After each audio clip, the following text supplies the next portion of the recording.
Hello, it's Stove Talk with Matt. This is all about creosote. I'm going to just say creosote. I know it's creosote, but we say that in Philly. This is everything I think you should know. It's not a sexy topic, but could save your house. It's something everybody with a fireplace or a wood burning stove should know about. And I believe that these are the essentials. There's a lot of confusion around it. I'm just going to say creosote. I'm from Philly. Okay, I'm not going to say creosote. Forget that, even though that's how it's spelled. Okay. Many people, and even me for years, I got the wood burning stove in 2003. And there'd be, my pipe looks just like this. It's a corrugated liner up through my masonry chimney. I put a corrugated liner. There used to be just a fireplace when I moved in here. And it's just a corrugated liner that goes right down to the wood stove. And every 2 years, I'd take the cap off and look, and it didn't look anything like this. This picture is creosote buildup, no doubt about it. Can look different depending on the circumstances, can be flaky, waxy. I would just have this 1/4 inch or 1/8 inch. It was just fly ash. It was just ash, and the corrugated pipe has these ridges and grooves, and it holds the ash. I thought for years that was creosote. I mean, I didn't know any better. And if you open up your pipe, and it's just like ash, a 1/4 inch buildup or an eighth of an inch buildup, and you could take your fingers and it just puffs off and flakes off. That's fly ash. It's completely harmless. It can eventually build up and maybe block your stove, but it doesn't light on fire. You know, fly ash or ash at the bottom of a fireplace after a fire is burnt can't light again. There's no danger to it. Now, before I go further, I need a disclaimer here. I have no certificate from the state of Pennsylvania or anybody in the United States making me a stove expert. I believe I'm a stove expert, but I have to say, this is not advice. Seek your local code. I'm not telling you what to do. I don't want to be sued. If this jackass on YouTube told me about creosote, now my house burnt down. Or I'm not, obviously there's been millions of videos on YouTube where people give advice of some kind. And it's just assumed, hopefully there's some case precedent that they're not held liable. So if that being said, if you need to turn this video off now, I'm going to tell you what I think. I'm going to tell you about what I do for me. I'm not going to tell you what to do. I guess that protects me. Oh, what a world, beautiful world we live in. So many cases, if it just flakes off, to me and my stove, it's fly ash. The creosote can be flaky, sticky, hard to a degree. And before talking to you about how to chimney sweep it and all this stuff, let's talk about how to prevent it and how to, why it builds up. A little bit about, in terms of the chemical reaction, or I'm not going to talk to you about chemistry. Nobody cares about that. It doesn't matter. Rule number one, when you have a fire or a wood stove, coal stove, etc., if you burn hot with adequate air, with the air on a wood stove pretty much wide open, most wood stoves only have a few little slots for the air to come in. So wide open is not even as much air as you may think. If you burn hot, you simply won't get much creosote. That is a general rule.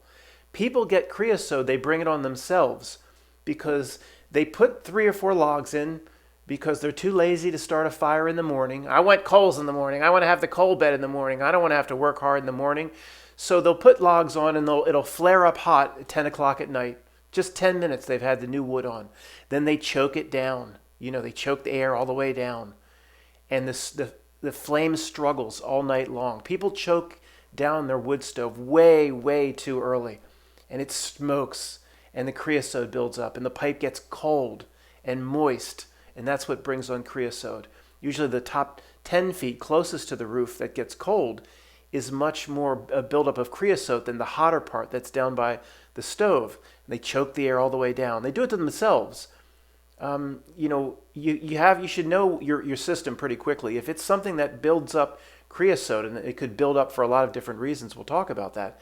You have to err on the side of burning hot with full air. If you have to, of course, that doesn't hold your coals. In the morning, you have nothing left. Well, if you have to burn it, if you have to build a new fire with sticks, well, so be it. It's better than burning your house down, right? I just came across this picture. This is the worst buildup of creosote I've ever seen. It's probably the Guinness Book of World Records should be brought in. I didn't even think this was even possible. the person running the stove, the authorities, I'm not big on authority. They should come in and remove the person's right to have to have a wood stove. This is ridiculous. I can't believe this. The creosote builds up. It is a fuel, and at the certain high temperature, that fuel will ignite. I have no idea how there can be this much buildup. Maybe this is after a chimney fire, but I mean, this is even just gross to even look at. Let's find another picture.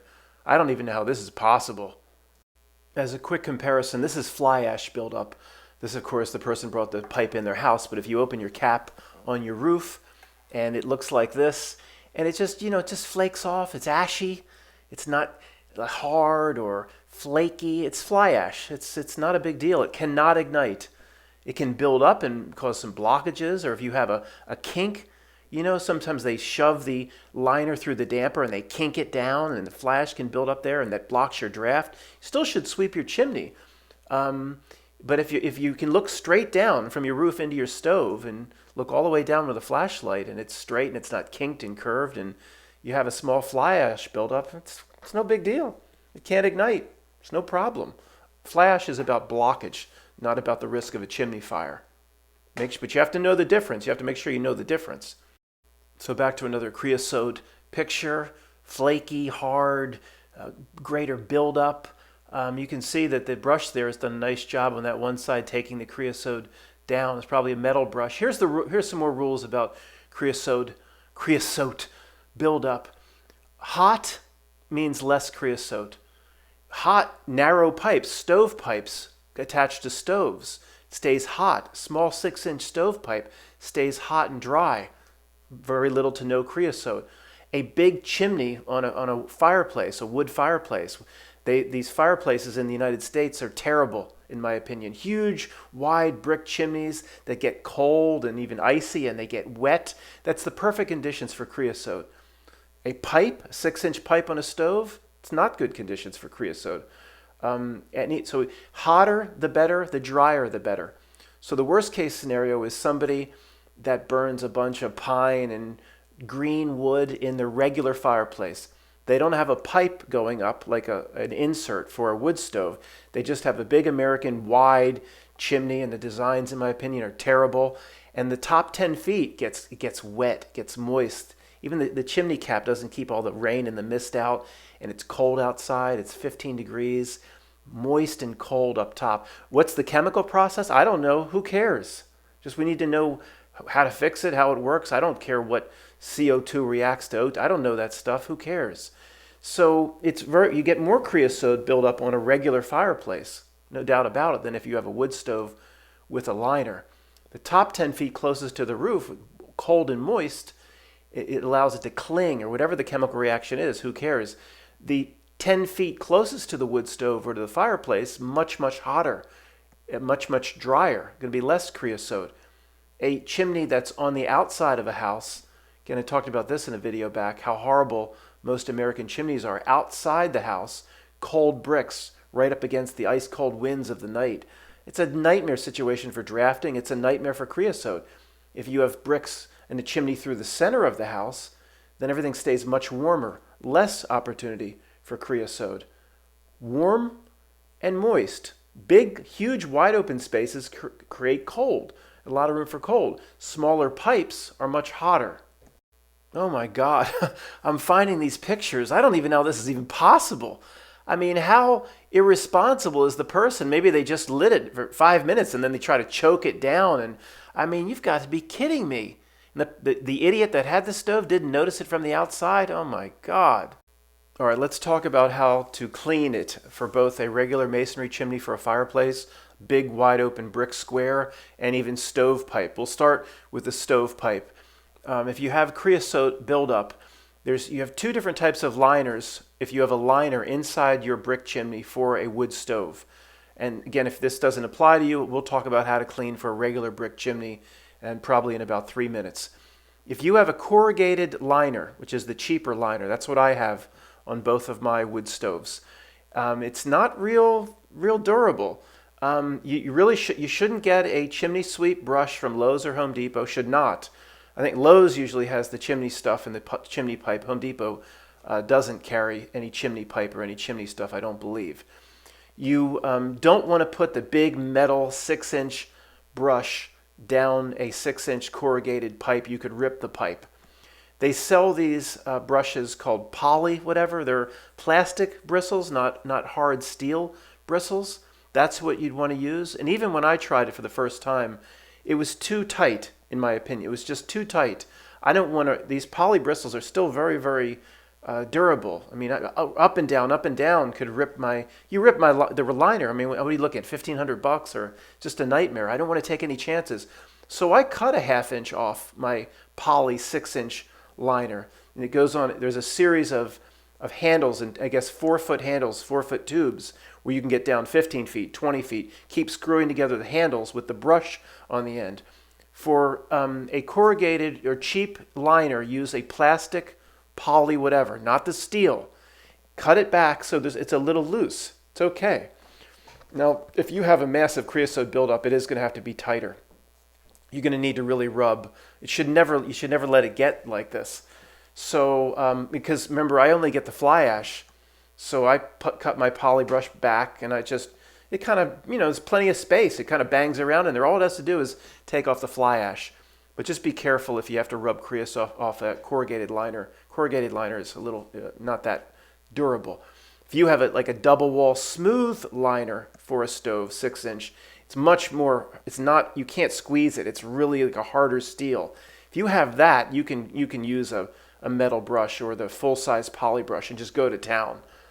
Just like pushing it, pulling it. It's not gonna damage your liner if you have one of the real hard, like double wall smooth steel liners, but most people don't have them. They're very expensive. Most people have the corrugated. If the corrugated, there's just ridges on the inside. It's not smooth, and you can kind of crush it down. It's not as bad as tin foil, but you can crush it down. You got to be careful with those liners. Now, if you have a brick chimney, big, wide, horrible American brick chimney, I keep saying that because the chimney should be much smaller. They should be. Well, that's for another video. That's not the purpose here. It is what it is on your house. You want the big steel, 6 or 8 inch bristles, or you want the chimney sweep stuff you can get at Lowe's, and you just want to push and scrub the brick hard. Even if you flake off a piece of mortar here and there, like, so what? That's no big deal. You're not going to punch a hole in the chimney. You want to really have something you can push hard, scrape.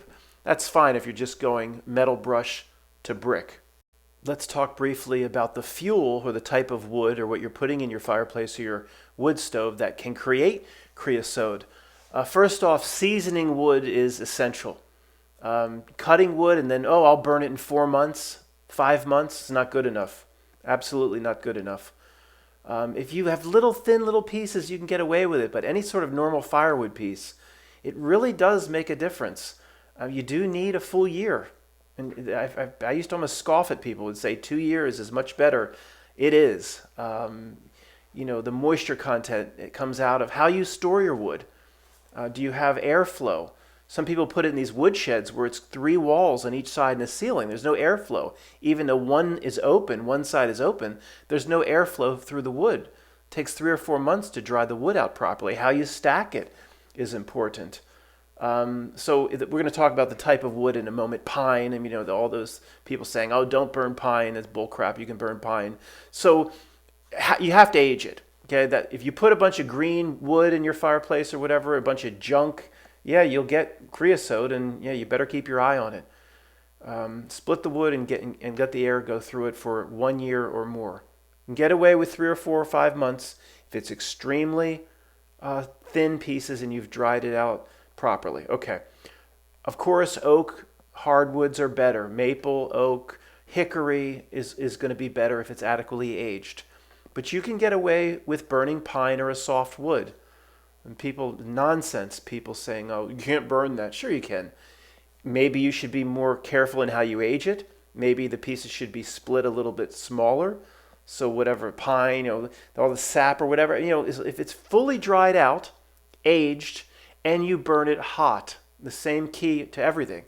If pine is aged and it's burned hot, lots of pieces together, not just 2 pieces so it smokes and it's cold, 3, 4 pieces at once.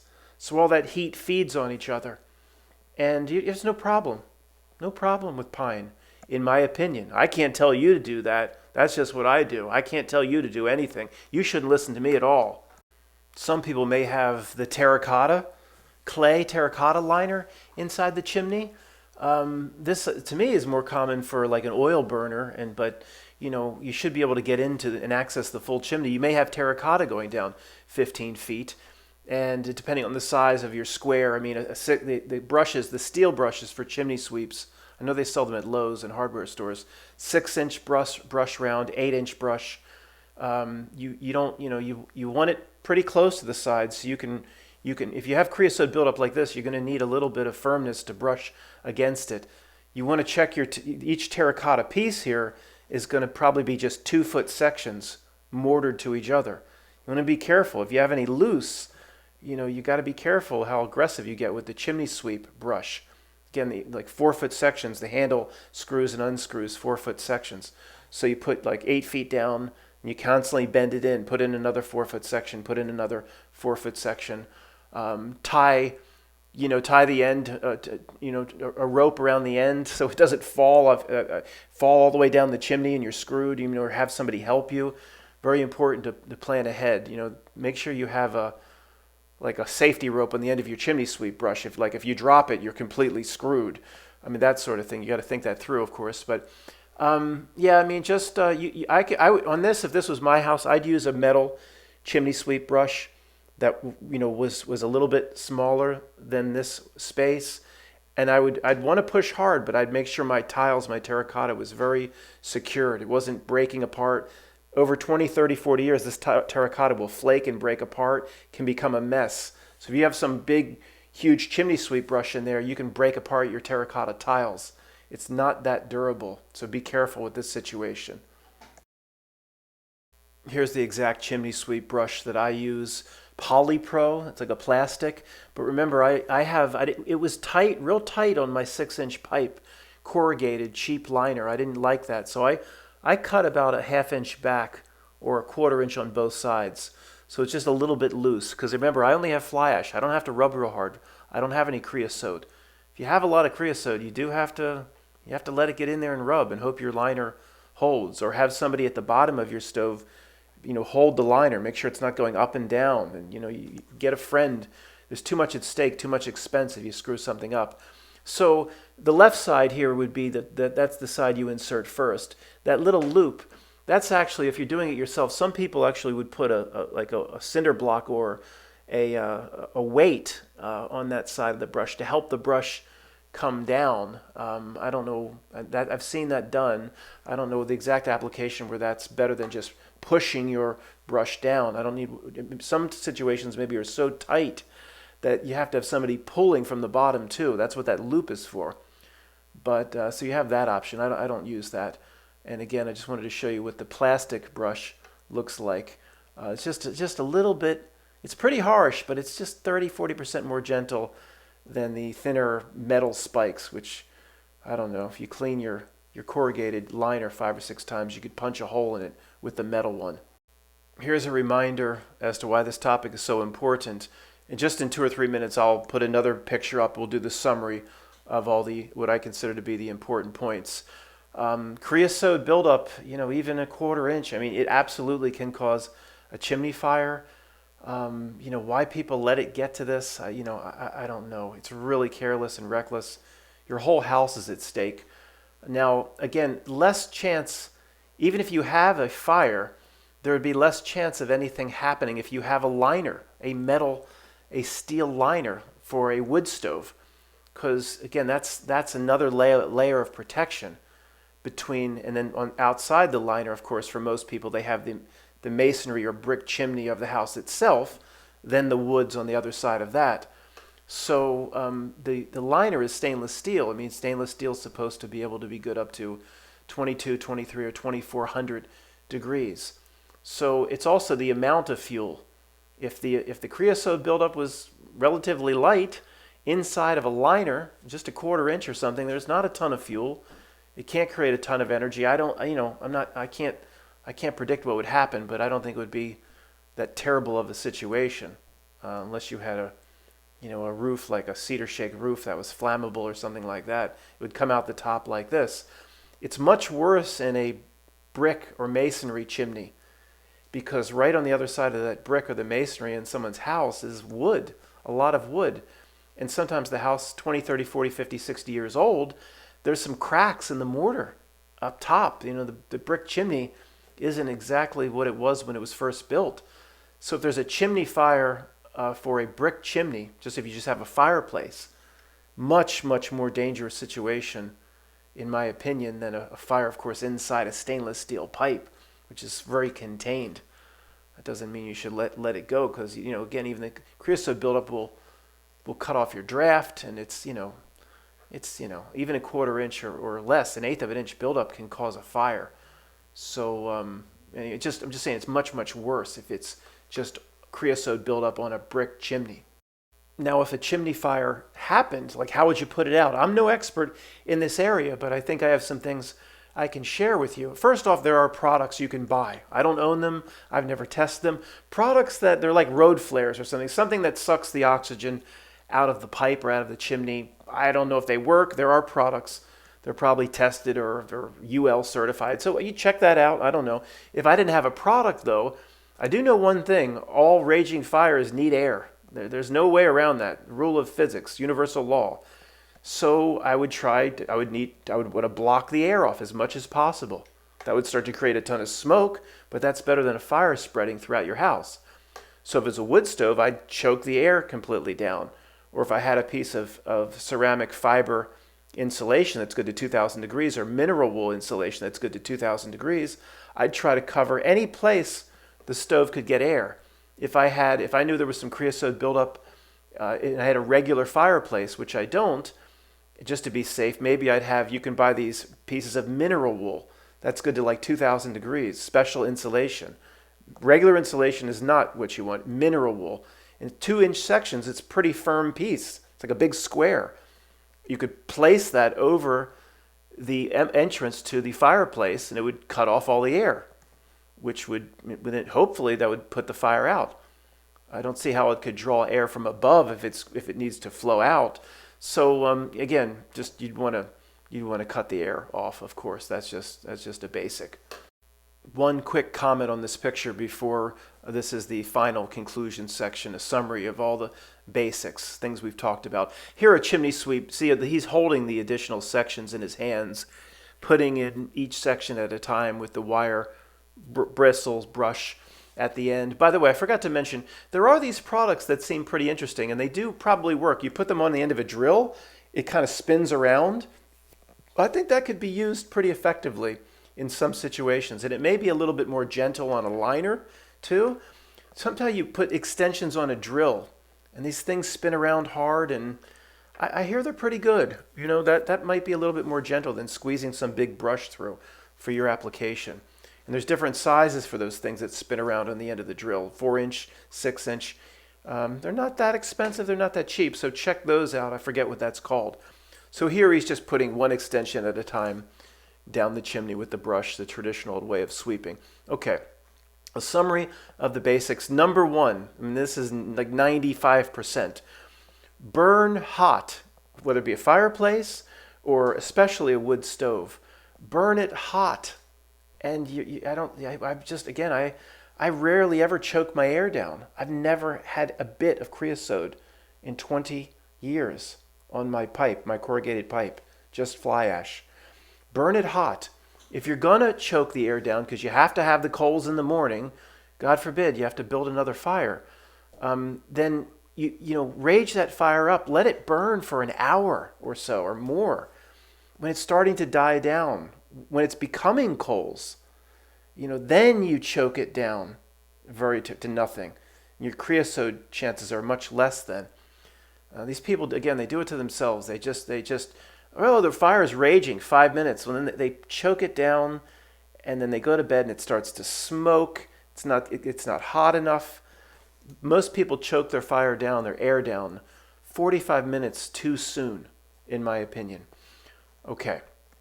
Hot, dry, no creosote. Moist, cold bricks, cold chimney liner, creosote. Pretty simple. Some situations and systems are more apt to get creosote. Where you live, your setup. You just have to keep I knew very quickly after a few years, especially the way I burned the stove, I know, well, this system, the way it's set up, my components, how I burn hot, it's not going to get much creosote, if at all. So then you don't have to pay quite as much attention. If you think you're doing everything right and you're getting little flaky pieces, creosote's much harder. Build up, then okay, you're going to have to pay attention. You're going to have to do a little bit more work. We talked about the type of wood or the type of fuel, whether it be pine or oak, has to be aged. The moisture content has to go out of it, has to be kept dry, has to the natural waters in the wood have to be out a year at least, more if you can. Aged piece of wood is grayish. It's light. You have this heavy piece of oak. It's full of water. It's not just water from the rain last night. It's in the wood. Takes months to get out. People are like, there's something wrong with my wood stove. I want to return my wood stove. And they're putting a bunch of junk in the stove. The fireplace guy's taking it back like these idiots. So anyway, it's everything. It's putting the proper fuel in is everything. So guys, that's about it. If you have a new house or a new fireplace in an old house or a new wood burning stove, keep a close eye on it for 3 or 4 years to see what's happening. Every system's different. Every set of conditions or environment is different. Go up on the roof 2-3 times to look down with a flashlight. You can see, is it just regular fly ash buildup, or is the creosote forming? If the creosote's forming, it's not always your fault. Maybe you're doing everything right, but at least you know what you're dealing with. You have to burn hotter. You're not going to, maybe don't choke it down at night. Burn a new fire in the morning. Make sure your wood is seasoned for a year to 2 years. If, like I did, my first 10 times going up, looking down, I take my cap off, look down with a flashlight. First 10 times over 3 or 4 years, just nothing but fly ash. So it doesn't mean I should ignore it and I'm like, I'm good to go, but I know that my system is just, it's not going to be a problem for me. I didn't pay as much attention after that because I knew the way my system was performing. So you'll know too after 2 or 3 years. Thanks for listening.